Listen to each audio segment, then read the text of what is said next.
Buscan vacunar a 30,000 cada día. Esta es la portada de hoy día de Diario El Salvador con esta importante noticia para el país. Hola, ¿cómo están?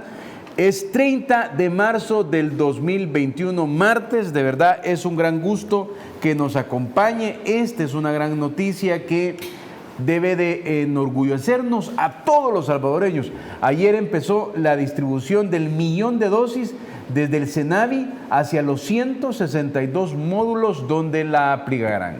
Les saluda Medardo Alfaro, como le decía, hoy es martes 30 de marzo del 2021. Saludos cordiales a aquellos que siempre están en sintonía de este programa de TVO Canal 23 y también que estamos en todas las plataformas donde usted nos puede compartir y ver. Hoy, como siempre, vamos a tener dos conversaciones muy interesantes. A primera hora ya está con nosotros José Valdés, joven comunicador político que siempre tiene muy agudos análisis y puntuales. Y más tarde, a eso de las 7 de la mañana, nos va a acompañar Giovanni Galeas. Leonardo, y nuevamente con todas las personas que sintonizan TVO a través de los diferentes canales, una vez más agradecido, Leonardo, contigo por la oportunidad de poder estar compartiendo con todos ustedes. Con gusto. Yo en realidad he hecho... Hay tanto, ¿no?, de las vacunas, ¿verdad? Hay tanto cuando se compraron las primeras 20,000 y quedó célebre aquella expresión de Cristina Cornejo, ¿verdad? Algo así como, lástima, algo así que vinieron antes de la elección, ¿verdad? Sí. Luego que se compraron las otras, hoy que viene 1,000,000 desde China. Hoy escuchaba al ministro de Salud decir que, perdón, al ministro de Salud, a la ministra de Salud y al ministro al ministro de Salud y a la ministra de Educación decir que hoy se comienza con la vacunación de 50,000 maestros. ¿Tú cómo ves, en el marco de qué ves todo este gran proyecto de vacunación? De hecho, fíjate que solamente este 1,000,000 de vacunas ya implica que El Salvador se convierte en este momento en líder en la región en el tema de vacunación. De hecho, si recordarás, ya semanas, creo quizás mes y medio o poco más de 2 meses, no recuerdo muy bien, pero El Salvador ya se preparó respecto al tema de los puntos de vacunación, que fue también un tema de discusión por la oposición, etcétera, lo criticaron, como todo lo que se ha hecho en este gobierno, pero El Salvador ya tiene distribuidos a nivel nacional todos los lugares donde va a poder vacunar a la población en general. 162 módulos, ¿verdad? Exactamente. ¿Qué es lo que empezaron a construir si todo el mundo empezó a criticar? Bueno, todo el mundo ellos, ¿verdad? Exacto, exactamente. Entonces, bien, como se decía, pues el punto de la vacunación no solamente parte del hecho de tener la vacuna, sino de tener también la infraestructura para poder vacunar al mayor número de salvadoreños lo antes posible, porque el hecho de que tengas la vacuna no significa que puedas vacunar efectivamente a la población. Por suerte, pues ya contamos con esa infraestructura, obviamente siempre por la visión del presidente, por el trabajo del ministro de Obras Públicas, el trabajo del ministro de Salud y de los demás entes involucrados en esa logística que tenemos hasta el momento. Vimos casos muy trágicos dentro de América Latina, personas incluso que caían en la calle. Sí. Nunca vimos esas imágenes aquí, ¿verdad? Gracias a Dios nunca las vimos acá. Incluso en Honduras, en Guatemala nos llegaban imágenes de lugares donde estaba la gente con los tanques de oxígeno, había lugares donde no había, se vio un drama humano en algún momento y se sigue viviendo en algunos países. De hecho, Alemania ha tenido problemas incluso políticos en este momento por el tema de los confinamientos, el hecho de que la misma Angela Merkel se tuvo que retractar de los confinamientos. Se tuvo que retractar de los confinamientos, dijo que había sido un error, etcétera. Chile está en un confinamiento en este momento y otros países en América Latina están prácticamente viviendo no una segunda, sino ya una tercera ola. Entonces, en El Salvador, gracias a Dios, los números se han mantenido muy bien. Seguimos preparándonos si llega a suceder algo catastrófico en el tema. Pero lo que estamos viendo en este momento es que todo va viento en popa. Hay como 3 cosas que uno puede ver que funcionaron, o sea, que fueron decisiones apropiadas, como por ejemplo las decisiones que tomó el presidente al inicio de la pandemia, ¿no?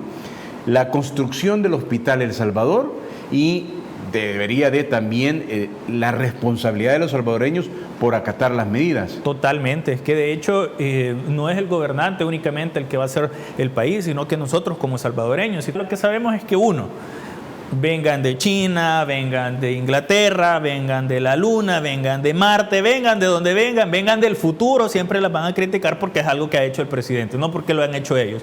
Si por el FMLN fuera, prácticamente ellos dijeran que han inventado la vacuna. Sí. Sí, ahí apareció un ex funcionario del gobierno del FMLN diciendo que por que haber abierto relaciones diplomáticas, exacto, pero tenía gracias al FMLN, las vacunas las tenemos ahora en el país, ¿verdad? Sí. O sea, todo lo malo es, todo el origen del mal es Nayib Bukele, y pues ellos son casi que el santo grial, ¿verdad? Sí. De todo lo bueno que le pasa al país, que prácticamente vivimos en sus gobiernos y no pasaba nada. Entonces, es complicado que ellos aparezcan diciendo este tipo de cosas. Los entendemos, realmente han perdido sus privilegios, van a perder esa pequeña minita de oro que tenían también en la Asamblea Legislativa con las plazas fantasmas. Y yo invito a la población a que vean, de hecho, las redes sociales de esta gente que ya no gobierna, de esta gente que va para afuera, que lo sacamos el 28 de febrero. Prácticamente desde el 28 de febrero ya no han dicho nada, están totalmente callados. Vinieron las vacunas, se pronunciaron unos cuantos funcionarios.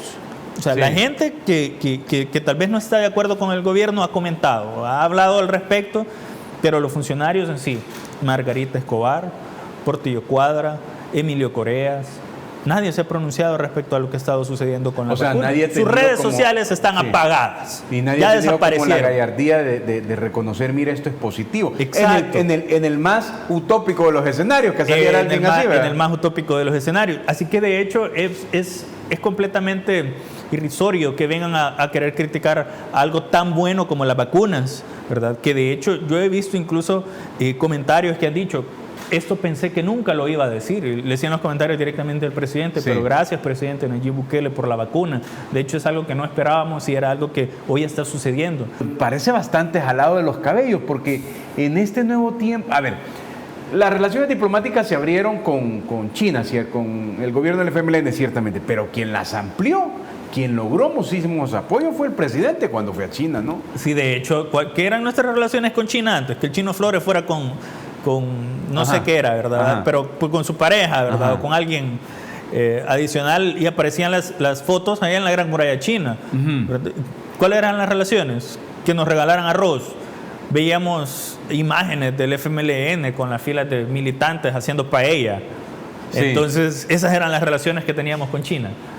Entonces, ahora las relaciones son completamente diferentes, pues, y eso parte de la perspectiva que el gobernante tiene respecto a esa relación diplomática. Tú que exploras mucho las redes sociales, o sea, de plano, estaba escuchando yo a la ministra de Salud decir, por ejemplo, que esa facilidad que vos querés de obtener las vacunas, 1 millón de vacunas, era el reconocimiento del buen manejo de la pandemia.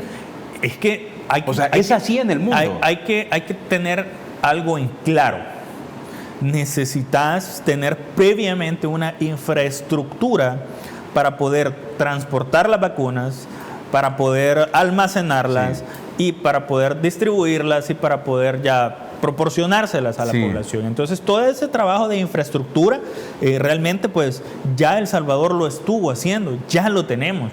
No te pueden vender las vacunas únicamente solo porque tenés el dinero. Cuando se vio acorralado, dio la vuelta y comenzó a negociar con los poderosos enemigos económicos de su aliado complaciente. Venderse al mejor postor para tapar su corrupción es de cobarde. O sea, lo dice sin ningún sentido.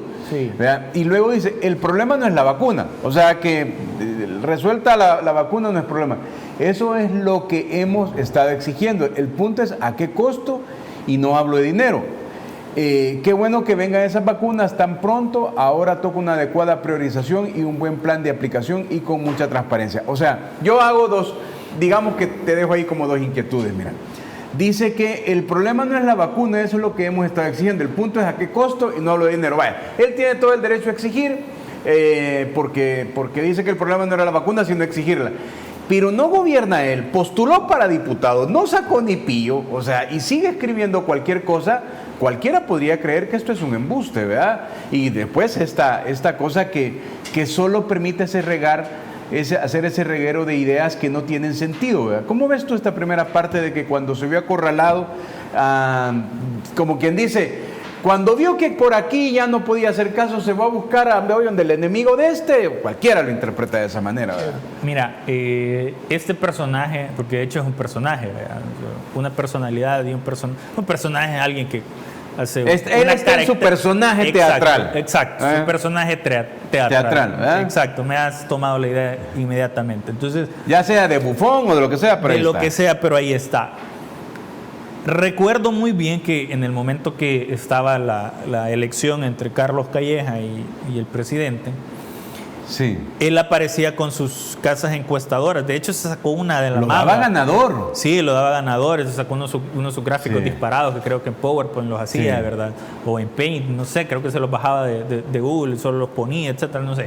Que hay mucha gente que tal vez aún no cree o que no creía en las secciones del presidente, pero que poco a poco ha ido cambiando su perspectiva. ¿Y qué es lo importante de esto? De que a pesar de las críticas de personajes como este señor, el presidente, él continúa trabajando porque su prioridad no es quedar bien con ellos, independientemente de que ellos digan que quiere quedar bien con China, con Rusia, con Corea del Sur, con Corea del Norte, con quien sea. Al presidente de verdad que lo que le importa es trabajar por la población.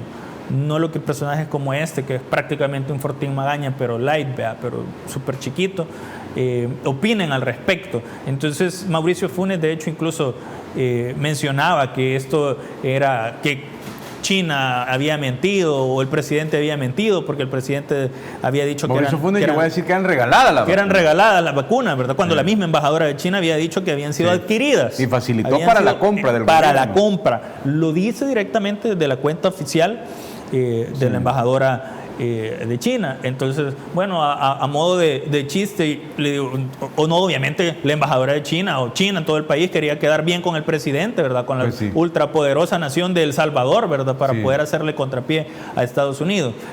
Obviamente, pues, no vas a hacer todo ese movimiento logístico únicamente por regalar las vacunas. Peor en este momento, pues, que esto de las vacunas es algo todavía novedoso, no es algo que ya esté a distribución o que puedas adquirir fácilmente en una farmacia. Pague con cárcel la persona homicida y sus cómplices también. Se leía en una pancarta del día de ayer cuando ciudadanos de Tulum rechazaron o marcharon en protesta por el asesinato de Victoria Salazar. Justicia que pague con cárcel la persona homicida y sus cómplices también de estas imágenes que ayer se realizaron allá en Tulum como protesta, ¿no?, por el asesinato de Victoria Salazar. Y la madre de Victoria Salazar también dio declaraciones. Veamos el apoyo número 4 para contextualizar este tema. Estamos conversando con José Valdés, quien es comunicador político, y ahora vamos a ver este tema, ¿no?, de lo que ha sacudido en las últimas horas, ya varios días, el asesinato de Victoria Salazar. Veamos lo que dijo la madre de ella. Me siento impotente, me siento frustrada. Yo hubiera querido estar allí como madre, pero no, uno no puede estar en todos los lugares, ¿verdad? Yo cuando los hijos crecen, ellos solo toman sus decisiones y ellos se fueron para allá. Sin embargo, pues, no merecía esa muerte, pues. Se supone que las autoridades están para proteger a los seres humanos, ¿verdad? Con todas sus técnicas que ellas les dan para tratar de someter, digamos, a alguien. Pero ese fue un abuso de autoridad. Así es que yo pido justicia para esas 4 personas. De hecho, pues, el presidente de México, después del pronunciamiento, se ven imágenes de la Fiscalía de Quintana Roo, donde ya están trasladando del lugar donde tenían provisionalmente detenidos a los implicados en este caso, ya los estaban trasladando a un centro formal de detención. Las investigaciones ya están en proceso. De hecho, creo que pues México ha respondido muy bien a lo que está sucediendo. El presidente también salvadoreño, el presidente Nayib, ha mencionado que de hecho este problema va muchísimo más allá, y es lo que te comentaba anteriormente, pues los problemas de las sociedades estructuralmente hablando van evolucionando, pero ayer yo hacía un monitoreo de todo lo que estaba sucediendo respecto a esto. Hubo una marcha a las 5 de la tarde, hora de Tulum, donde ciertos movimientos se pronunciaron respecto a lo sucedido. Entiendo que el director, al menos de la Policía Municipal de ahí, fue destituido también del cargo, y de verdad que se ha hecho un manejo de la situación. Se podría decir que al menos han respondido a las peticiones de los familiares, ¿verdad? Ayer, de hecho, estas declaraciones que veíamos ahí se hicieron en Cancillería salvadoreña, donde los familiares se habían acercado también para poder tener mayor información y saber cómo el gobierno salvadoreño va a actuar en conjunto con el gobierno mexicano para poder tomar las acciones respectivas y pues hacer esto. Pues, ahora, hubo un dato muy llevar importante, justicia. hubo un dato muy importante que es a lo que ya estamos acostumbrados los salvadoreños, ¿no? Es cómo el presidente Nayib pone el punto en la llaga, es decir, aún con todas sus responsabilidades, ve que esto es importante, lo pone en sus redes sociales y ya toma la dimensión que toma, porque después actúa la canciller Tinoco. Ahora, la respuesta inmediata de las autoridades mexicanas ha sido positiva, porque también el presidente decía, hay que recordar que México y El Salvador son pueblos amigos. Totalmente. Y en ambos lugares hay gente mala y gente buena, ¿verdad? O sea, con todo lo lamentable para la familia de Victoria Salazar, se ha visto el manejo totalmente distinto para que no se repita más esto, ¿no? Para sentar el precedente. De hecho, debo ser honesto, tal vez se ha hecho el manejo respectivo para poder responderle a los familiares, pero otra vez, el problema estructural que se tiene, y yo hacía el monitoreo de lo que estaba sucediendo, y en Tulum me daba cuenta que sucedían un nivel de actos de corrupción, un nivel de actos de impunidad, un nivel de actos de criminalidad bastante altos. Tenemos el apoyo 5, por favor, que es los familiares que están demandando, ¿no?, justicia por el asesinato de Victoria Salazar. Veamos. El gobierno, por medio del Ministerio de Relaciones Exteriores, recibió a la familia de Victoria Salazar, quienes agradecieron la ayuda anunciada por el presidente de la República, Nayib Bukele. Ya el presidente también en un tuit mandó de que él estaba a favor de todos los procesos, ¿verdad?, que se van a dar con las niñas y ofreció una manutención para las niñas y estudios si ellas querían estudiar acá en el país. Pido justicia para mi hija. La madre de Victoria pidió justicia por el abuso de fuerza por parte de las autoridades policiales mexicanas. Ya dieron un reporte de que a mi hija le quebraron ¿cómo se llama?, el cuello, y le quebraron un montón de costillas porque ahí estaban 4 hombres, 3 hombres y una mujer sobre ella. Es muy importante darle seguimiento a esta situación, José. Totalmente. Por los familiares. Es destacable la pronta e inmediata atención por parte del gobierno de El Salvador desde su más alta magistratura, que es el presidente de la República, y bueno, que ojalá se pueda hacer justicia y consuelo, ¿no?, para esta familia salvadoreña. Totalmente. De hecho, se maneja que incluso los involucrados pueden tener una pena de hasta 50 años de cárcel en México. Es lamentable. De hecho, ya se empiezan a ver algunas imágenes incluso de la situación previa, que es lo que no habíamos conocido, la raíz de lo que había, de lo que conllevó a la detención. Entonces se manejaba que Victoria estaba comprando en una de estas tiendas que se llaman Oxxos, y se dio el percance, ¿verdad? Pero el presidente hacía también mención a algo que es muy importante y hay que tenerlo en el ojo. De verdad que al menos los salvadoreños que están en el exterior mencionan mucho que hay ciertas situaciones pues, que se dan con nuestros connacionales en otro país, y eso no solamente sucede en México, sino que en otras latitudes del planeta.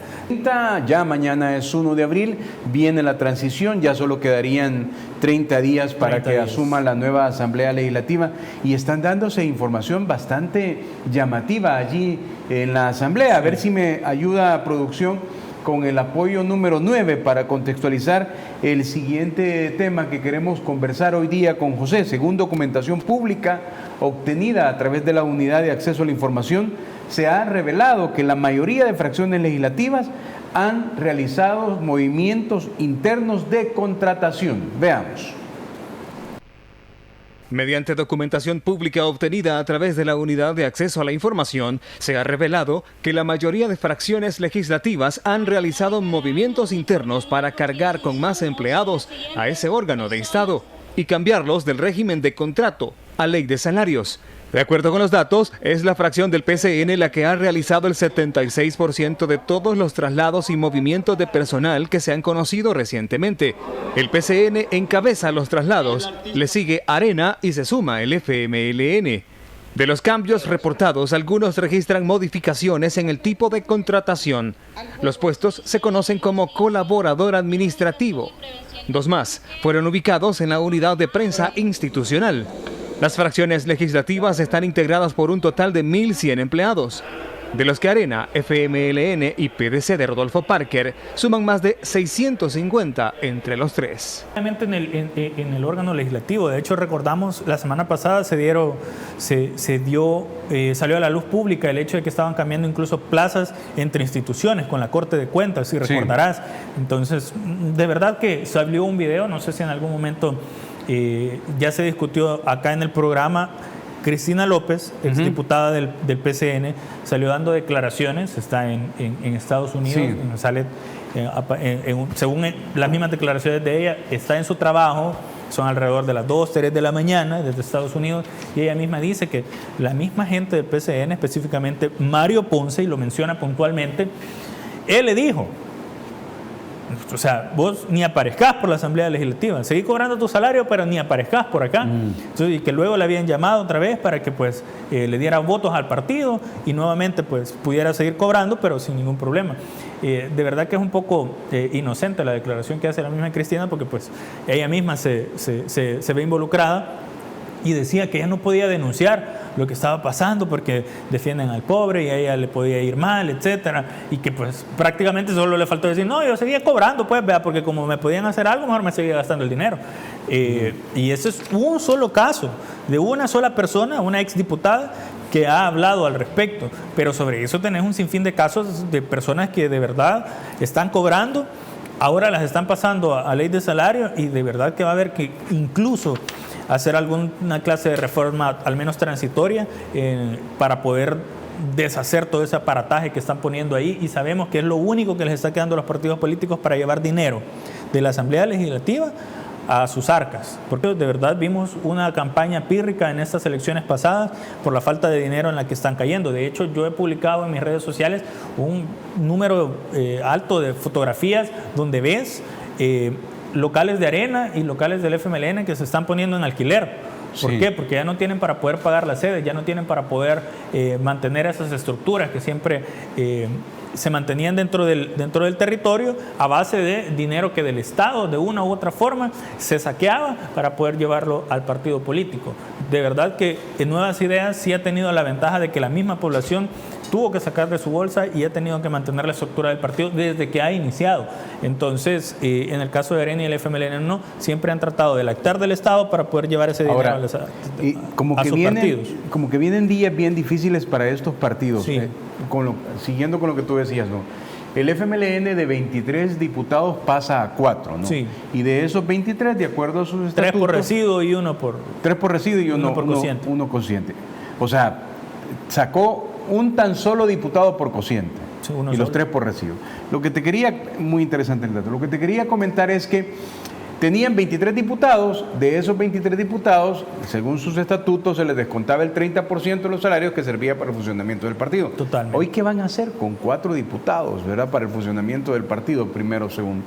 Y Arena, no sé si lo tenemos ahí, Cristian, que se lo envía ahí por WhatsApp, que acabo de ver que es muy interesante. Ok, gracias. Carlos Bruch acaba de publicar esto, mira. Y le dice, hazlo eterno, ¿verdad? Lo retomo del Twitter de Carlos Germán. Emilio Correas, creo que la decisión ya está tomada, voy a retirarme de la política por un tiempo, ¿verdad? Habría que lo retomé de ahí de Carlos Germán. Pero lo que quería preguntarte es decir, si tú tenés a los dos partidos que en este momento, ya solo les quedan 30 días, tienen 60 diputados y a partir del 1 de mayo no llegan ni a 20, ¿verdad? y a partir de que van a quedar sin mayor financiamiento, evidentemente, ¿qué esperas tú? Yo creo que tú tienes la fortaleza independiente para poder decirlo. ¿Qué esperas tú de la nueva bancada, de los nuevos diputados que entiendan el momento histórico que los salvadoreños le dieron? Porque sí, de plano, ya lo dijo el presidente, adiós bonificaciones, adiós ese tipo de prebendas. O sea, de plano la gente, a partir de la dinámica de gobernanza del mandatario Nayib, va a esperar que eso mismo ocurra en la asamblea y que también ocurra en las alcaldías ganadas por Nuevas Ideas. Bueno, sí te soy honesto. Emilio Correa no puede retirarse de la política porque fuimos los salvadoreños los que ya lo retiramos.